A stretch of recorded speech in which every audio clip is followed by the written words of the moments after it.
Horror twin stories में आपका स्वागत है। अरे अंधेरा होने वाला है और अभी तक शादी संपन्न नहीं हुई।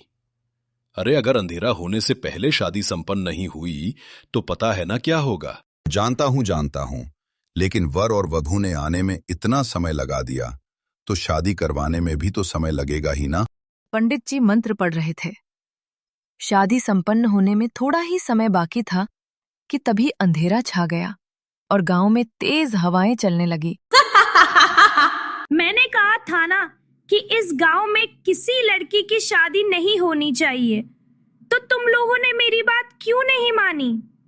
अब मैं इस दूल्हे को भी नहीं छोड़ूंगी। अरे नहीं नहीं चुड़ैल बहन, ऐसा मत करो। अरे हमें माफ कर दो। माफी तो तुम्हें बिल्कुल नहीं मिलेगी। ये चुन्नी चुड़ैल एक बार किसी को समझाती है, दूसरी बार समझाने का मौका नहीं देती। चुन्नी चुड़ैल हंसती हुई दूल्हे के पास गई और उसे पैरों से घसीटती हुई अपने साथ ले जाने लगी। गांव के लोग उसे बचाने के लिए उसके पीछे पीछे दौड़ने लगे। खबरदार, अगर कोई भी मेरे पीछे आए तो इस दूल्हे की तरह उसकी भी बोटी बोटी काट कर फेंक दूंगी। अरे बाप रे बाप, ये तो दिन ब दिन और ज्यादा खतरनाक होती जा रही है। रहने दो भैया, कोई भी इसके पीछे मत जाओ। गांव के लोग डर के मारे पीछे हट गए और चुड़ैल दूल्हे को अपने साथ घर ले गई। देखो, तुम मुझे मत मारना, मैंने तुम्हारा क्या बिगाड़ा है? चुप हो जाओ, इतनी देर से बोल बोल कर मेरे सिर में दर्द कर दिया। अगर एक बार और तुम्हारी आवाज आई ना तो कच्चा चबा कर खा जाऊंगी। चलो उठो, मेरे साथ चलो। लेकिन कहाँ? मैं तुम्हारे साथ कहीं नहीं जाऊंगा। जितना कह रही हूँ चुपचाप करो, वरना। अच्छा ठीक है, चलता हूँ। क्या मुसीबत है? चुड़ैल ने राकेश का हाथ पकड़ा और उसे घसीटते हुए गांव के पीछे की काली पहाड़ी पर ले गई, जहां पर एक भूतिया गुफा थी। अरे, ये तुम मुझे कहाँ पर लेकर आ गई? ये तो गांव की भूतिया गुफा है। मैं इसके अंदर नहीं जाऊंगा। चुप रहो। और जैसे राकेश अंदर जाता है, गुफा का दरवाजा अपने आप बंद हो जाता है। इस गांव में मैं कभी किसी की शादी नहीं होने दूंगी। गांव में जो भी दूल्हा शादी करने आएगा, मैं उसे इस गुफा में कैद कर दूंगी। धौलपुर गांव में ये हादसे बहुत समय से होते आ रहे थे और इस वजह से अब आसपास के सब गांवों में ये बात फैल चुकी थी। इसलिए डर की वजह से कोई भी लड़का धौलपुर की लड़कियों से शादी करने को राजी ही नहीं था। आखिर कब तक हमारी बेटियां घर में कुंवारी बैठी रहेंगी? अरे इस चुड़ैल के डर से तो किसी भी गांव के लोग हमारी बेटियों से शादी ही नहीं कर रहे हैं। हमें इसका कोई ना कोई निवारण तो निकालना होगा, वरना हमारी बेटियों की तो कभी शादी ही नहीं हो पाएगी। वैसे मेरे पास इसका एक निवारण है। क्या निवारण है आपके पास इसका, सरोज भाभी? देखो भैया, चुड़ैल का आतंक तो सिर्फ हमारे गांव में है, इसलिए अगर हम अपनी बेटियों की शादी अपने गांव में न करके लड़के के गांव में करें, तब तो कोई परेशानी नहीं होगी। अरे हाँ, ये तो तुमने बिल्कुल ठीक कहा सरोज।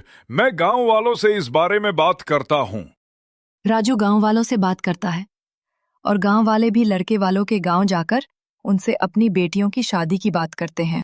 देखिए, अगर ऐसी बात है तो हमें कोई परेशानी नहीं है। आप हमारे गांव में शादी करने आ सकते हैं, लेकिन आपको यकीन है ना कि वो चुड़ैल आपका पीछा करते करते यहां तक नहीं आएगी? हाँ हाँ, सिर्फ हमारे गांव की शादियों में ही आतंक मचाती है। अरे बाकी वो किसी आसपास के गांव में नहीं भटकती। तो फिर ठीक है, अगले हफ्ते शादी का मुहूर्त है। आप लड़की के साथ बारात लेकर आ जाना।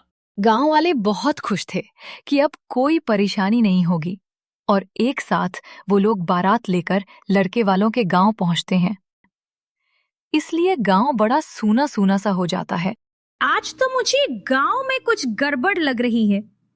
ऐसा लगता है जैसे गांव के आधे लोग गांव में है ही नहीं। पता करना पड़ेगा, आखिर सब लोग गए कहां पर है। चुड़ैल एक सब्जी वाले का रूप ले लेती है और गांव में सब्जी बेचने के लिए निकल पड़ती है। सब्जी ले लो, सब्जी, ताजा ताजा सब्जी। अरे दीदी, जरा 1 किलो आलू देना तो। ये लो दीदी आलू। लेकिन आज सब्जी खरीदने ज्यादा लोग नहीं आए। सब लोग कहीं पर चले गए क्या? हाँ, गांव की लड़कियों की शादी है तो सिंघाड़ापुर गांव में गए हैं। हमारे गांव में तो जब भी शादी होती है तो चुड़ैल दूल्हे को उठाकर ले जाती है। इसलिए अब से लड़कियों की शादी लड़कों के गांव में करेंगे। अच्छा तो ये बात है, चलो ठीक है, मैं चलती हूँ। जैसे निर्मला सब्जी लेकर घर के अंदर जाती है, तभी चुड़ैल अपने असली रूप में वापस आ जाती है। गांव वाले बहुत शातिर बन रहे हैं, लेकिन ये नहीं जानते कि मैं सवा शेर हूँ। दूसरे गांव में जाकर शादी करेंगे तब भी मुझसे नहीं बचेंगे। तभी चुड़ैल वहां पर पहुंच जाती है। तुम्हें क्या लगा कि तुम लोग यहाँ पर आकर इन लड़कियों की शादी करोगे तो मैं इनकी शादी हो जाने दूंगी? तुमने बहुत बड़ी गलती की है। अब मैं इन सब दूल्हों को अपने साथ ले जाऊंगी। ये तो तुम लोगों ने हमारे साथ धोखा किया। तुम लोगों ने तो कहा था कि शादी हमारे गांव में होगी तो कोई दिक्कत नहीं होगी, लेकिन अब तुम लोगों की वजह से ये चुड़ैल हमारे गांव के लड़कों को उठाकर ले जाएगी। हम तुम लोगों को छोड़ेंगे नहीं। बहुत सुन लिया मैंने तुम लोगों की किट किट टिट टिट। जब से आए हो बोले जा रहे हो। तभी गांव में बहुत तेज हवा चलती है और एक भूत आकर चुन्नी चुड़ैल का रास्ता रोक लेता है। अपने धौलपुर गांव में तुम्हारी दहोस जमती होगी, लेकिन मेरे सिंघाड़ापुर गांव में तुम्हारी दाल नहीं गलने वाली। हटो मेरे सामने से। तुम्हारी बकवास सुनने के लिए मेरे पास टाइम नहीं है। मैंने कहा हटो मेरे रास्ते से।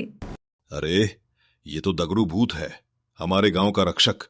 ना तो ये गांव तुम्हारा है और ना ही ये रास्ता, और अपने गांव के लोगों की रक्षा करना मेरा फर्ज है।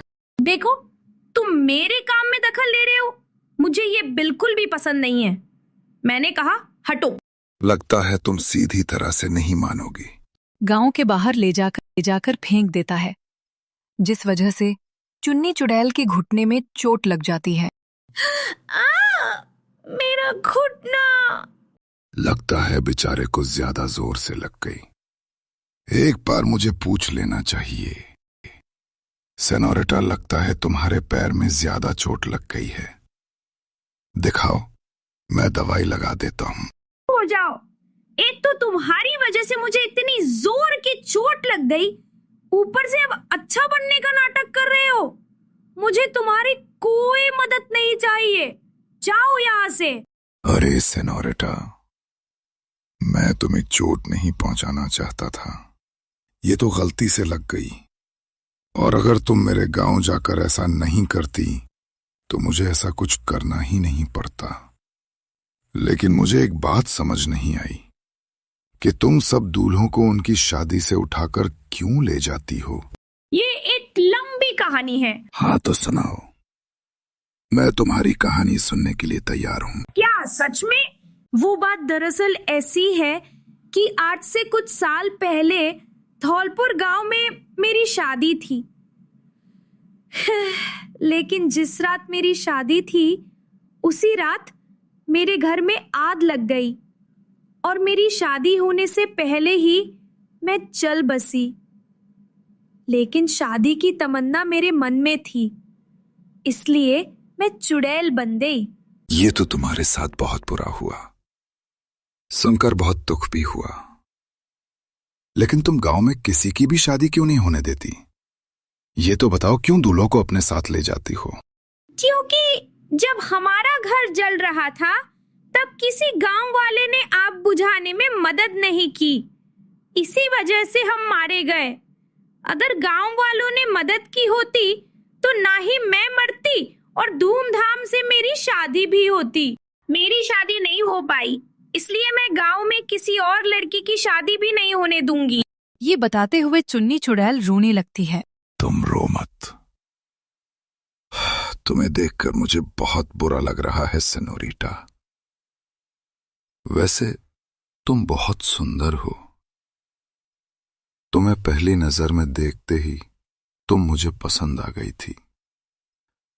लेकिन गांव की रक्षा करनी थी, इसलिए लड़ाई करनी पड़ी। अगर तुम बुरा ना मानो तो मैं तुमसे शादी करना चाहता हूं। क्या तुम मुझसे शादी करोगी? क्या सच में तुम मुझसे शादी करना चाहते हो? हाँ सेनोरिटा, मुझे तुमसे प्यार हो गया है।